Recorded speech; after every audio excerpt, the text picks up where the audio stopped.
अगला है दियारा मक्का की कृषि के लिए विश्व प्रसिद्ध है। देखिए दियारा जो है मक्का की खेती के लिए, मकई के खेती के लिए विश्व में प्रसिद्ध है दियारा भूमि।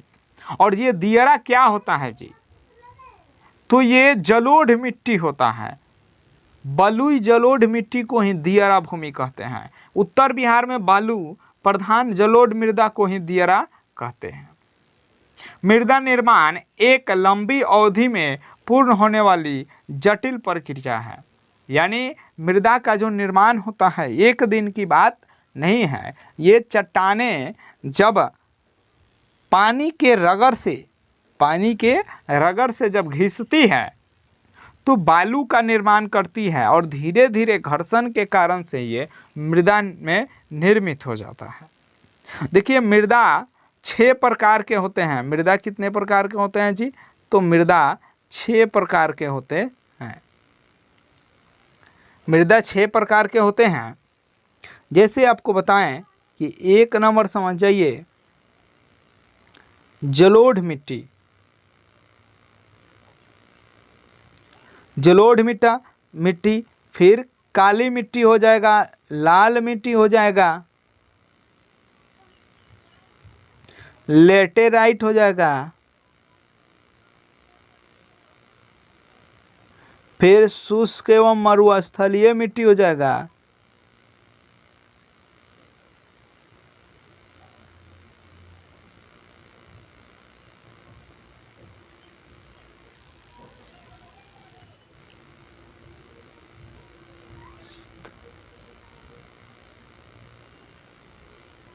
शुष्क मरुस्थलीय मिट्टी हो जाएगा। ये क्या हो गया जी, 6 प्रकार के होगा। सबसे ज़्यादा उपजाऊ कहेगा तो आप क्या कहिएगा, जलोढ़ मिट्टी। सबसे ज़्यादा उपजाऊ कहेगा तो क्या कहिएगा, तो जलोढ़ मिट्टी। यहाँ पर क्वेश्चन ये पूछता है जलोढ़ मिट्टी 2 प्रकार के होते हैं। एक जो होता है खादर होता है, एक क्या होता है जी, तो खादर होता है, और एक होता है बांगर होता है। क्या होता है जी, तो बांगर होता है। आपको बता दें जो खादर होता है नवीन जलोढ़ मिट्टी होता है, और बांगर जो होता है पुरानी जलोढ़ मिट्टी को बांगर कहते हैं, और नवीन जलोढ़ मिट्टी को क्या कहते हैं जी, तो खादर कहते हैं। इस बात को याद रखिएगा। ये गंगा के मैदानों द्वारा बाढ़ से लाई गई मिट्टी से ही जलोढ़ मिट्टी का निर्माण होता है। देखिए क्वेश्चन दूसरा पूछता है कि काली मृदा का दूसरा नाम बताइए, तो आपको याद रखना है रेंगुर मिट्टी। काली मिट्टी का दूसरा नाम क्या है जी, तो रेंगुर मिट्टी है। काली मिट्टी का दूसरा नाम क्या है, तो रेंगुर मिट्टी, याद रखिएगा। ठीक है। मरुस्थलीय मिट्टी रेगिस्तान में पाया जाता है, यानी कि सबसे ज़्यादा मरुस्थलीय मिट्टी कहाँ है जी, तो राजस्थान में है, थार जिसको कहते हैं। चलिए अगला हम लोग पढ़ेंगे। देखिए नेहरू जी ने बहुउद्देशीय परियोजनाओं का आधुनिक भारत का मंदिर कहा है। जितने भी परियोजनाएं चलाए गए हैं उनको भारत का मंदिर किसने कहा है, तो आपका जवाब होगा पंडित जवाहरलाल नेहरू। अगला है बहुउद्देशीय परियोजनाएं स्वतंत्रता प्राप्ति के बाद देश को आर्थिक निर्भरता प्रदान करने में मददगार साबित हुई हैं। बहुत अच्छा। बहुउद्देशीय परियोजनाएं ही बहुत बड़े बड़े बांध बनाए गए, जिससे कुछ क्षेत्रों में बाढ़ की समस्या लगातार होती रहती थी, जिससे वहां पर कुछ राहत मिला।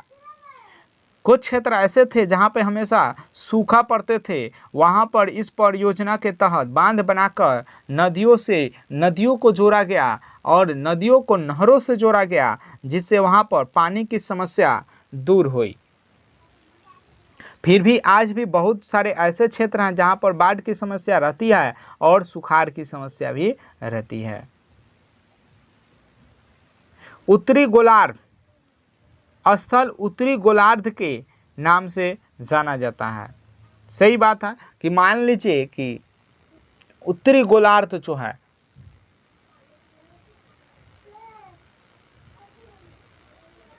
ये उत्तरी गोलार्ध, यानी कि हम अगर इसको बीचों बीच अगर बांट दे रहे हैं, अगर हम यहाँ से इसको अगर हम बांट दे रहे हैं, ठीक है, तो ये ऊपर वाला भाग जो होगा उत्तरी गोलार्ध हो जाएगा, नीचे वाला भाग जो हो जाएगा क्या हो जाएगा, दक्षिणी गोलार्ध हो जाएगा। तो यहाँ पर ध्यान देने वाली बात है कि सबसे ज़्यादा जो भूमि है, स्थल है, वो कहाँ है जी, तो उत्तरी गोलार्ध में है। और जो सबसे कम स्थल है निचले गोलार्ध में, देखिए दक्षिणी गोलार्ध में देखिए क्या है, सबसे ज़्यादा क्या है, तो जल है, सबसे ज़्यादा क्या है जी, जल है। तो इसको हम जलीय गोलार्ध कहते हैं और ऊपर वाले को स्थलीय गोलार्ध कहते हैं। आई होप कि आपको समझ में आ गया होगा।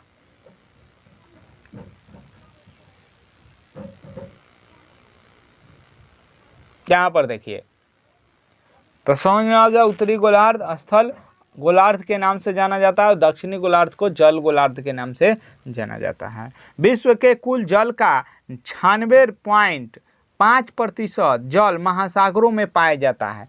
जी हाँ, ये भी सही बात है।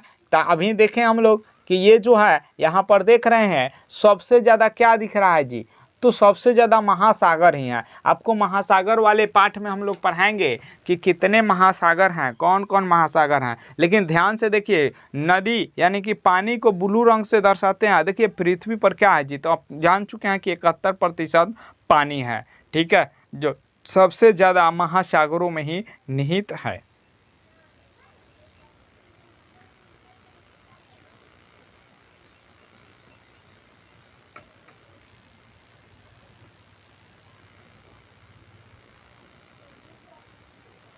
देखिए यहाँ पर अगला है कि प्रकृति जनित एवं करोड़ों वर्षों के विकास की क्रिया में स्थापित आनुवंशिक गुणों में हेरा फेरी को जैव अपहरण कहते हैं।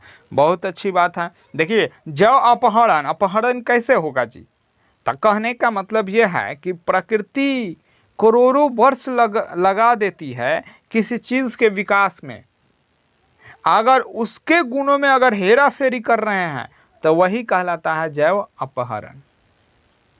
चलिए, गुजरात के भुज नामक स्थान पर सौर ऊर्जा का आधुनिक उपक्रम बड़े स्तर पर लगाया जा रहा है। कहाँ, तो गुजरात के भुज में। कहाँ, गुजरात के भुज में।